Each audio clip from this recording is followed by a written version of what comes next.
দাঁড়িয়ে আছে না ও যখন মানে যখন কি যায় না তখন একটা পা একটু তুলে দেয়। এবার দেখেছে হ্যাঁ না খুব একটা স্পাইসি নয় হ্যাঁ হ্যাঁ গুড আফটারনুন সবাইকে, আশা করি তোমরা ভালো আছো, সুস্থ আছো। Welcome back to my new blog. আজকে অনেক দিন বাদে আমি একটা লং ভিডিও পোস্ট করছি। আজকে আমরা পৌঁছে গেছি রাটল্যান্ড ওয়াটারে, ইংল্যান্ডের রাটল্যান্ড ওয়াটার। এটা কিন্তু কৃত্রিমভাবে তৈরি। এটা নেনে রিভার আর ওয়েল্যান্ড নদী থেকে জল এনে এটা ভরাট করে বানানো হয়েছে, আর ইস্ট মিডল্যান্ডসে জল সরবরাহ করে। এটা প্রায় 108 ফিট মতো ডিপ। এখানে দেখতেই পাচ্ছ যে প্রচুর বড় এরিয়া জুড়ে এই জায়গাটা। এখানে তুমি হাঁটতে তো পারবেই, তার সাথে সাইক্লিং করতে পারবে, তার সাথে ফিশিং করতে পারবে, এবং অনেক ধরনের ওয়াটার স্পোর্টস হয়। এবং অনেকে এখানে এসে আর কি সকালবেলা এসে সুইমিংও করে, সেটারও ব্যবস্থা আছে, করা যেতে পারবে আর কি। আর বেশ ভালো লাগছে এখানে। দেখতেই পাচ্ছ আমরা একদম জলের কাছে চলে এসেছি। আর এখানে এই সময়টা অ্যাকচুয়ালি খুব পোলেন ওড়ে ইংল্যান্ডে, তো সে কারণে বেশ ভালোই পোলেন উড়েছে, এবং ঘাসেতে আর কি প্রচুর জায়গায় একদম হোয়াইট হয়ে আছে। ওই যে দূরে দেখতে পাচ্ছ যে একজন বাবা তার বাচ্চাকে নিয়ে সুইমিং করার জন্য রেডি করছে, নামবে, হয়তো সুইমিং করবে। রাটল্যান্ড ওয়াটারটা ওকহামে। আর তোমরা যারা আমাকে ফলো করো তারা অবশ্যই জানো যে আমি ইংল্যান্ডের পিটারবরো শহরে থাকি। আর এখানে আমরা এসেছি বাই কার, আর আমাদের আসতে সময় লাগলো 45 মিনিট মতো। আর রাটল্যান্ড ওয়াটারের ওপেন এবং ক্লোজিং টাইমটা বিভিন্ন সিজনে বিভিন্ন রকমের। উইন্টারে হচ্ছে 5টায় বন্ধ হয়ে যায়। আর এখন যেহেতু ইংল্যান্ডে ডেলাইটটা অনেক বেশিক্ষণ ধরে, প্রায় 9:30টায় সানসেট হচ্ছে, সে কারণে এখন রাটল্যান্ড ওয়াটারটা ক্লোজ হচ্ছে 8টা অবধি। আমরা হঠাৎই প্ল্যান করে চলে এসেছি। আমরা তো এসেইছি, আমরা অনেকটা আগেই পৌঁছে গেছি। আরও অনেকে আসার কথা, অঙ্কিতা আসবে, সৈনিধি আসবে। তো একসাথে আমরা খাবার দাবার নিয়ে এসে এখানে একটু খাওয়া দাওয়া করে একটু ঘোরাঘুরি করে তারপরে বাড়ি চলে যাব, এটাই প্ল্যান। কিন্তু সৈনিধি আর অঙ্কিতার একটু আসতে লেট হচ্ছে, জানি না ওরা কখন এসে উপস্থিত হবে এবং আদৌ 8টার আগে আসতে পারবে কি না। এবং তারপরে খাওয়া দাওয়া, এখানে তো আমরা নিজেরা আর কি খাবার বানিয়ে নিয়ে এসেছি, খাবো আর কি। তো দেখা যাক ওরা কখন আসছে। এবং দেখতেই পাচ্ছ খুবই সুন্দর একটা জায়গা, আর একটা মানে একটা লম্বা দেয়াল মতো আছে। এই যে এখানটা হচ্ছে ফটো সেশনের জন্য অনেকে ফটো শ্যুট করছে, এই যে আমিও দাঁড়িয়ে পড়েছি যে ফটো শ্যুট করার জন্য। অনেকেই এখানে এসেছে, বারবিকিউ মেশিন নিয়ে এসেছে এবং তার সাথে বারবিকিউ করছে, মানে অনেক সকাল সকাল তারা এসেছে। আমরা তো অনেকটা লেটে এসেছি, আমরা এলামই তখন 6:30।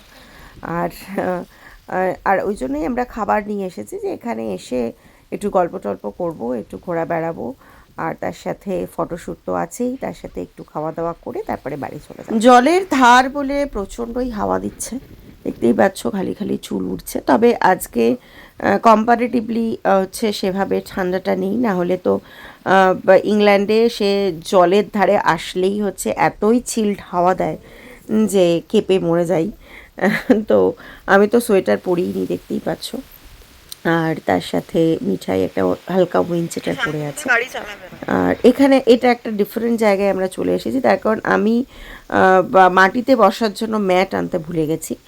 তো সে কারণে মাটিতে বসা যাচ্ছে না, এতটাই পোলেন উড়েছে, মাটিতে বসা যাচ্ছে না। তো একটা বেঞ্চ, একদম এন্ডের দিকে একটা বেঞ্চ দেখতে পেয়েছি, তো সেখানেই চলে এসেছি। এই যে এখানে একটু ক্যাপচার করেছি যে অনেক ডাক আর কি, অনেক ডাক, হাঁস ঘুরে বেড়াচ্ছে। আর এইখানটা হচ্ছে রেলিং করে দিয়েছে, অ্যাকচুয়ালি ক্লোজিং টাইম এগিয়ে আসছে আর কি, তো সে কারণে এই জায়গাটা আর কি ব্যারিকেড করে দিয়েছে, যে যাতে আর জলের দিকে কেউ না যায়। অবশেষে সবাই এসেছে। কি খাচ্ছিস তুই এখন?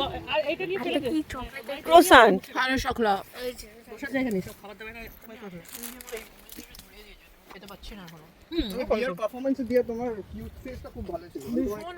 কি হয়েছে?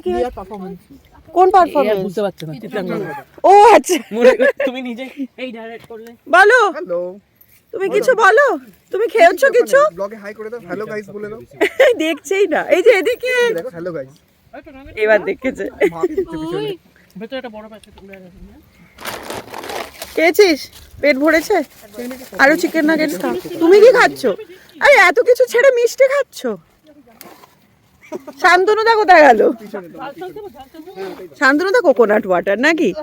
আবার ডাস্টবিন হাতে ধরে, ডাস্টবিনের প্যাকেট হাতে ধরে।